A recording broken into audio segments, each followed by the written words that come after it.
Bir oyunumuz qalıbdı. Teşekkürlü danışma. Eşidirsən məni? Eşdirəm səni, sözümü dinə. Hazırsan, indi hələ başlamırıq, səbirli ol. Bir dənə su içək, sonuncu oyun. Sənə mən şans verirəm, get bir dənə özü yoxlat, ondan sonra gəl. Yəni.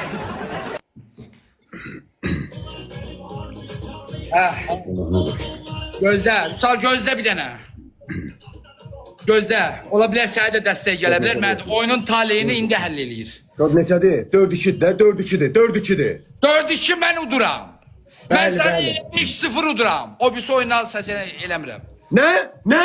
Səni mən Sən mənim 5-0... izləyicilərimi birinci Maranni sındırdın, Maranni. Aa, izləyicilərimi mən üstümə şey eləməyə... Maranni, Maranni ürəkdən saldı yəni. Ürəkdən saldı. Çoxu getdiyi.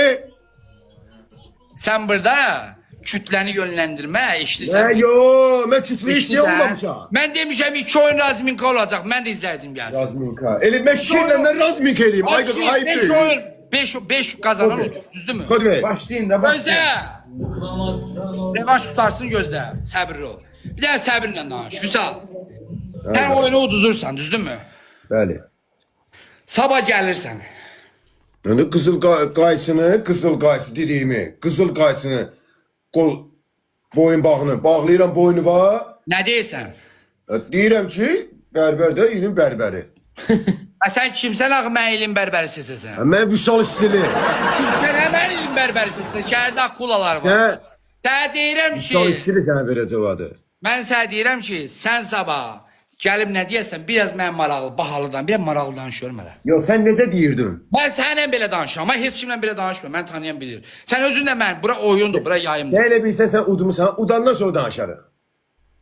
Sən bundan sonra 2 dəfə oynamalısan, mən olmaq üçün. Yaşayalım Görərik görərik də. də. Nə qədər adam var yayımda? Neynirsən ki?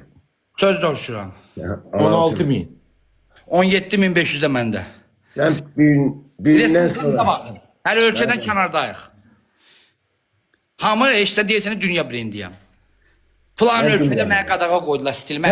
Sən ölkədə ses sala bilərsən ancaq. Dünyanı Sən ses ancaq xırdalanda sallandıran səs sala bilərsən. Sən ölkədə ses sal, Sən yalandan ancaq xırdalanda səs sala bilərsən. Orada Ha, mən- yalandan gül qoyma. Mənə deyinən dünyada Hasan ses salmısan. Onu görsədim.